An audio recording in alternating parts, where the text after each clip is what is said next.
ओह!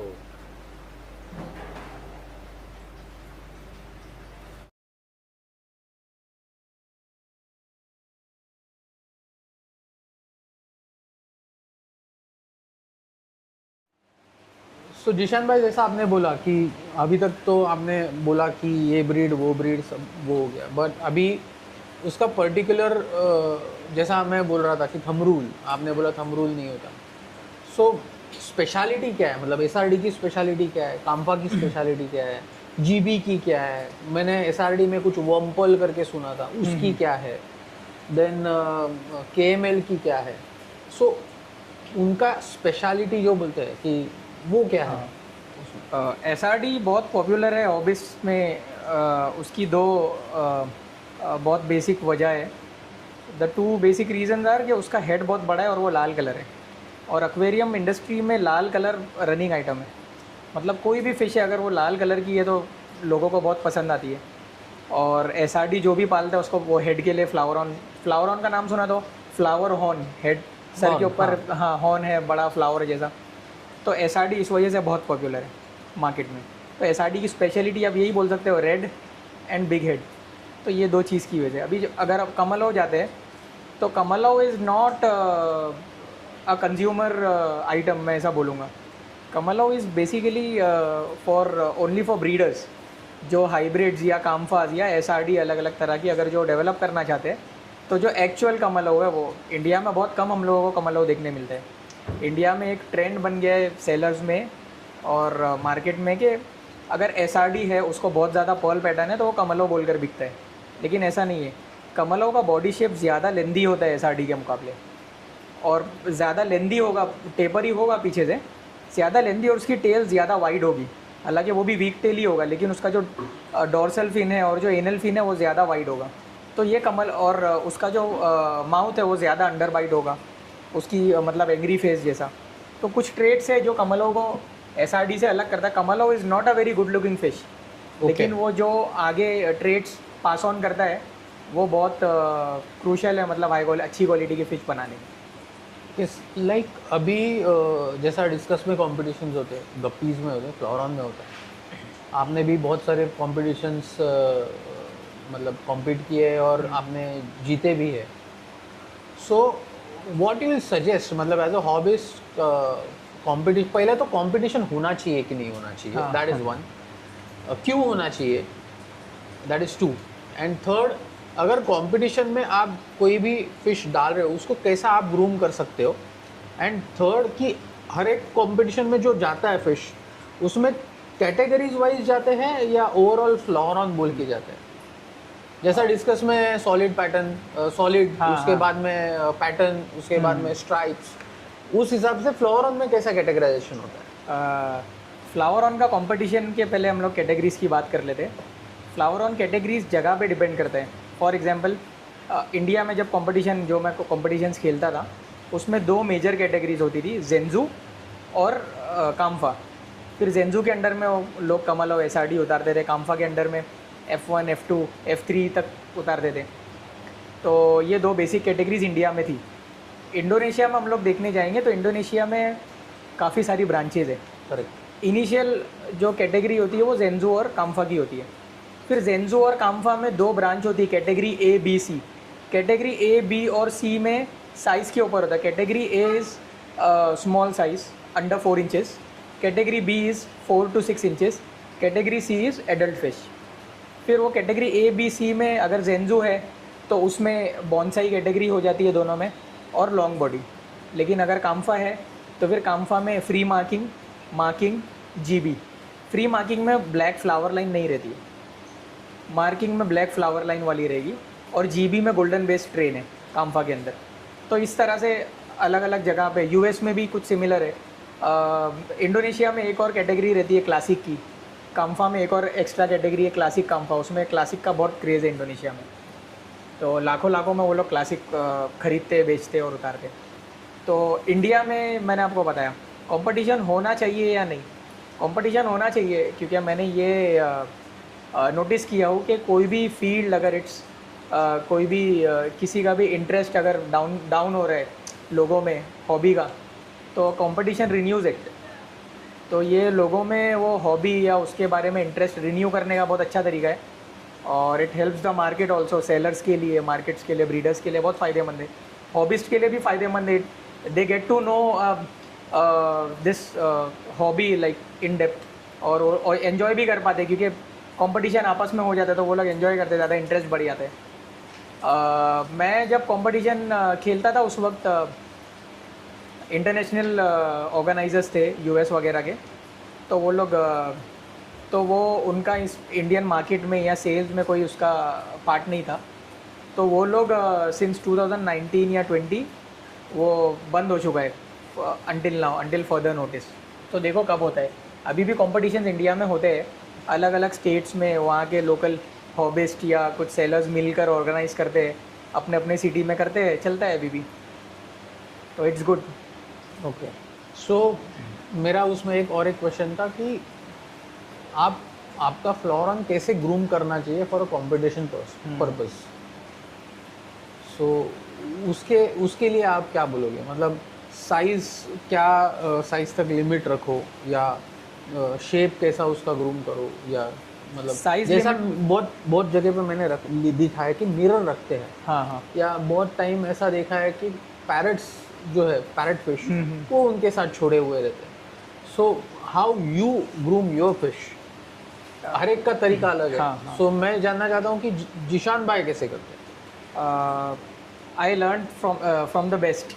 Indonesia का और Malaysia के, ये दो अलग अलग जगह के मेरे टीचर्स थे। एक लिली था, लिली नाम था उसका, लड़का था, हाँ, और एक हैरी था, हैरी सुजांटो।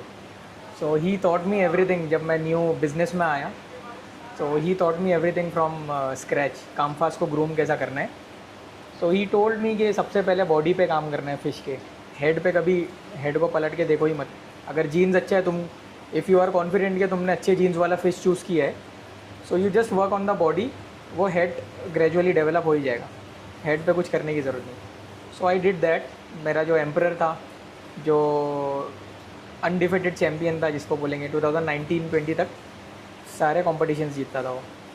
तो उसको मैं ऐसे ही करता रहा, मैं एवरी 2 to 3 आवर्स उसको मैं फुल बेली फीड देता रहा, पूरा पेट उसका ऐसा मोटा हो जाए वैसा ब्लड वॉर्म्स देता रहा, फ्रेश ब्लड वॉर्म्स। उस वक्त 9.9 फूड स्टार्ट नहीं हुआ था इंडिया में, तो उस वक्त सिर्फ ब्लड वॉर्म्स हम लोगों के पास, हम्पी हेड वगैरह थे, मार्केट के ऑप्शंस थे पैलेट्स में, और फिर दूसरा ऑप्शन था ब्लड वॉर्म्स वगैरह। तो blood worm was better for me, और थाईलैंड वाले ने भी मेरे को बोला था, पॉप ने, तो उनको मैं दिन में एवरी 2 to 3 आवर्स, मतलब दिन में 4 से 5 फीडिंग मिलती थी।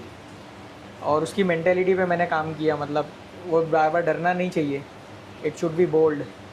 तो ये सब चीज़ें थी जिसको लेके मैंने मतलब फ़िश को ग्रूमिंग स्टार्ट किया। अभी तो मतलब उस वक्त इतना ज़्यादा नहीं था, अभी काफ़ी सारे प्रोडक्ट्स आ गए मार्केट में जो ये चीज़ को आसान करते हैं। फ्रोज़न ब्लड वॉर्म्स, आर्टीमिया, फिर जो फीड्स है, 9.9 फीड हो गया कलर के लिए, ग्रोथ के लिए, और दूसरे भी फीड्स है। ये सारी चीज़ें मतलब मार्केट में बहुत सारी चीज़ें अभी अवेलेबल हो गई, जिससे एक हॉबिस्ट को इजी हो जाता है, मतलब बहुत ज़्यादा हेडेक नहीं है, बहुत मेहनत करने की ज़रूरत नहीं है। ट्रू। और जो मिरर की बात आपने किया, मिरर इट हेल्प्स इन, वो उसके स्ट्रेस को भगाने में काम करते हैं मिरर अगर आप लगाते हो, फिश एग्रेसिव हो जाती है, वो डरना बंद कर देती है, तो it helps a lot for grooming. और जब डरना बंद करेगी तो वो धीरे धीरे करके फिर हेड भी डेवलप करेगी। Okay, good. सो मतलब ये सब बेसिक चीज़ करने के बाद में आपका फ्लोरन आप अच्छा रहेगा, जीन्स उसका अच्छा रहेगा, तो आप इसमें सिलेक्शन बहुत इंपॉर्टेंट है। जैसा मैंने स्टार्ट में भी बोला वीडियो के, आपका सेलर ट्रस्टवर्दी होना चाहिए और आपको पता होना चाहिए आप क्या चूज़ कर रहे हो। राइट। जिशान भाई, आपने बहुत अच्छे से क्वेश्चंस के जवाब दिए अभी तक के। अभी फ्लोरन देखने के लिए बहुत मतलब सामने ही दिख रहा है, तो मुझे टूर करवाने की बहुत इच्छा हो रही है। बट उसके पहले एक दो क्वेश्चन मेरे और है, दैट इज़ ये हॉबिस्ट बहुत बार पूछते हैं कि फ्लोरन जब भी हम लेते हैं तभी उनको लाइव फीड देना चाहिए क्या? सेकेंड, एनिमल हार्ट मिक्स या लीवर से जो होममेड फूड बनता है वो देना चाहिए क्या? And third, which food you will suggest, आप तो फूड आपका खुद का है ही, जिनको आपके एंड से फूड कैसे मिलना चाहिए वो आप बता दो। और अगर आपके मतलब अगर किसी को अगर सपोज़ आपका फूड नहीं देना है, दूसरा कुछ फूड देना है, तो मार्केट में आप क्या सजेस्ट कर सकते हो? लाइव फीड के ऊपर से ऐसा है कि काफ़ी लोगों में डर रहता है कि लाइव फीड देने से इन्फेक्शन होगा, तो और वो जायज़ भी है क्योंकि अक्सर जो सेलर्स हैं वो लोग प्रॉपरली क्लीन नहीं करते और उनके लिए फ़ीज़ेबल भी नहीं है कि सस्ते में बेचेंगे और क्लीन करके भी देंगे। तो अगर किसी को आता है कि वो अच्छे से स्टेरिलाइज़ कर सकता है या उसके पास एक्सेस है high quality live feed sterilise properly, तो वो दे सकता है। उसके अलावा पैकेज्ड फूड तो मार्केट में बहुत है। और मैंने सेम निरंजन भाई के ही चैनल पे पहले भी मैंने बोला हुई है, अगर आपको आप 9.9 भी दे सकते हो या मार्केट में बहुत सारे हाई क्वालिटी फ़िश फीड है, हिकारी है या थाईलैंड के काफ़ी सारे ब्रांड्स है जो यहाँ पर बेचते हैं, तो अगर आपको वो मिलता है तो आप वो दीजिए। और बस गिन के मत देना, पेट भर के खिलाओ फ़िश को, फुल बेली खिलाओ दिन में 2 से 3 टाइम, और अगर थोड़ा छोटा साइज़ है तो 4 टाइम भी दे सकते हो, इट्स गुड। तो अगर ये दोगे तो, और basic TLC tender love and care, basic आप केयर करो तो फ़िश में इंशाल्लाह इम्प्रूवमेंट बहुत आएगा। ओके, लाइक फ्लोरॉन जैसे आपके पास मॉन्स्टर फिश भी रहता है मैंने सुना। हाँ, हम लोग एग्जॉटिक्स में करते हैं, exotic cichlids, African, American, south American, और मॉन्स्टर फिशेज़, कैट फिशेज़, मतलब एग्जॉटिक्स में। और इन सारी चीज़ों में मतलब डील करते हैं हम लोग अपार्ट फ्रॉम फ्लावरॉन्स। सो ऐसा कुछ आपको मतलब एक एक्सपीरियंस हुआ है क्या कि फ्लोरॉन अरवाना का ट्रेंड जाके थोड़ा मॉन्स्टर फिशेस पे भी लोग कंसंट्रेट कर रहे हैं, ऐसा कुछ है? नहीं, या मैंने दे आर मतलब फ्लोरॉन और अरवाना का जैसा मार्केट है वैसा प्रॉपरली चल रहा है? मैंने ये नोटिस किया हो कि ये बिज़नेस में मतलब वो क्लच सब अलग अलग है। फ्लावरॉन के जो हॉबिस्ट है they don't overlap with arowanas, arowana के हॉबिस्ट डोंट ओवरलैप विद फ्लावरॉन्स और एनी अदर। तो ऐसा है कि जो कि हर किसी का मतलब अपना शौक है, जो मॉन्स्टर्स रखता है वो सिर्फ मॉन्स्टर्स ही रखता है, वो बहुत रेयरली आते हैं बहुत लोग, लेकिन रेयरली फ्लावरॉन की तरफ आएंगे। जो फ्लावरॉन रखता है वो सिर्फ फ्लावरॉन रखेगा, वो रेयरली कोई दूसरी फिश रखेगा। तो ऐसा है कि मतलब सब मार्केट अपना अपने जगह पे है एंड इट्स ग्रोइंग। ओके,